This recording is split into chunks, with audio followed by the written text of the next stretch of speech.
First of all, I'd like to thank everybody for attendance here today. It's going to be quite a hard one this year because, as you all know, last year we lost Ken Shearer, a stalwart, and it's not going to be easy to replace him. I have here in my hands today an address about what took place here back in 1746, and these are Ken's words, and I think it's appropriate that they be read out. Just change my glasses.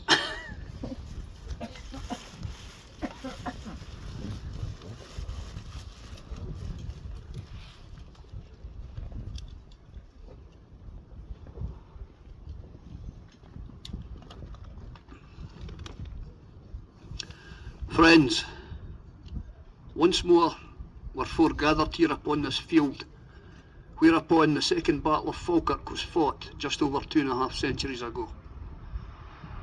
In our reading from our holy book, we heard the words, "Into the tabernacle of the congregation, a memorial."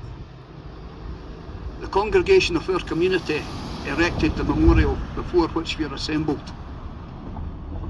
We're not here to contemplate ashes in memoriam, but are here to keep alive and nurture a flame which burst forth at Glenfinnan, and whose light is still seen among the many strands of our Scottish heritage. Neither are we met here today to glorify the horrors of war, especially the greater dreadfulness of civil war.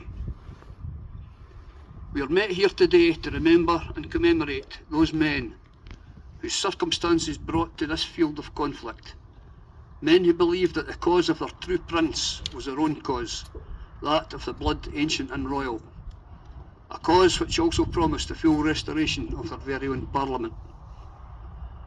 There have been many accounts of that conflict, from the dry academic with their many footnotes to the simpler and more readable. We all tell the well-known story of that last Jacobite victory of the 1745 Rising, when, on a rainy, windy winter's day, the forces of Prince Charles Edward Stuart marched from Bannockburn across the Bonnie Water and along this ridge above the town of Falkirk. Hanoverian forces encamped at Falkirk raced to meet them, and they faced each other here and hereabouts. The battle itself was confused and bewildering for all participants. Simply put, the Hanoverian dragoon charge upon the Jacobite right was repulsed. The infantry front ranks closed in melee, and some on the Jacobite left were forced to retreat. However, when the fog of war cleared, as darkness fell, the army of the Prince was left in possession of the field, and the remnants of the Hanoverian forces had fled towards Linlithgow. This last battle south of the Highland line of the 1745 Rising was the last Jacobite victory before the disaster of Commemoration and the brutal suppression and ferocious destruction of a centuries-old way of life. We hear mention of the Jacobite army, and today the names of the followers are not forgotten. In the front rank, on the right of the line, were the MacDonalds of Keppoch, of Clanranald and of Glengarry. Then in the centre were the Farquharsons, the Mackenzies, the Macintoshes and Macphersons. And on the left were the Frasers, Camerons and the Stuarts. In the second rank were the forces of Athol, Ogilvie, Lord Lewis Gordon and Lord John Drummond. In the third rank, only a few mounted units, commanded by Balmerino, Elcho, Kilmarnock and Pitsligo, stood by the Prince, with Lord George Murray, guarded by the French and Irish pickets. These men, from the lowest to the highest stations in life, for many varied reasons, followed their Prince. Believing in the justice of their cause, they put at risk life and limb, here where we stand, and in the few acres nearby, surely a noble and valiant sentiment which echoes down through the years. How today can we honour their memory? Struggles still take place. There are other causes to be fought, perhaps not in the actual field of battle. We who honour Scotland, as did those who joined in conflict here those many years ago, can we do as they did, meet the foe with courage and determination, with all our strength, with all our hearts and with all our souls? Yes, today there may be other conflicts in Scotland's cause, but let they be conducted with dignity and courtesy. Indeed, we have an example from one who fought here in 1746. The elderly chief of the clan Mackinnon drew his sword for his prince here in Falkirk Muir. Later taken, he was imprisoned in London. Due to his advanced years, the Hanoverians unusually set him free to return to his homeland of Scotland.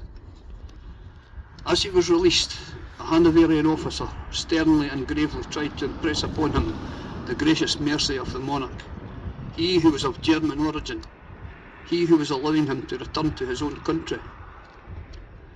With all due dignity, Mackinnon replied that if the positions of King George and himself were reversed, he would indeed perform the same courtesy and return him to his own country.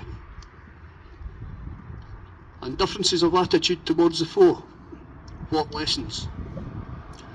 The Hanoverian Hawley had 2 hangmen in his train to dispatch all prisoners he took. Thankfully, they were unemployed, and the Prince, he ordered all his senior officers to attend the decent and dignified interment of the fallen Hanoverian officers. A contrast of attitudes indeed. The latter, a lesson that humanity and dignity need not be lost, despite the deep division of a conflict, something of a lesson for today. What better cause did those Jacobites of old follow? In faithfulness they followed their prince, with true blood, ancient and royal. The second conflict here at Falkirk is part of one strand of our history. There are many strands and many tints. Each strand and tint woven together to give us in the past, today and for the future a wondrous and enriching heritage. As we stand here by this memorial, here upon these slopes above the town of Falkirk, let that be remembered as an example to be nurtured in the hearts and souls of all true Scots. An example not only of our past heritage, but a yardstick by which our words, deeds and actions, today and in time to come, may be measured.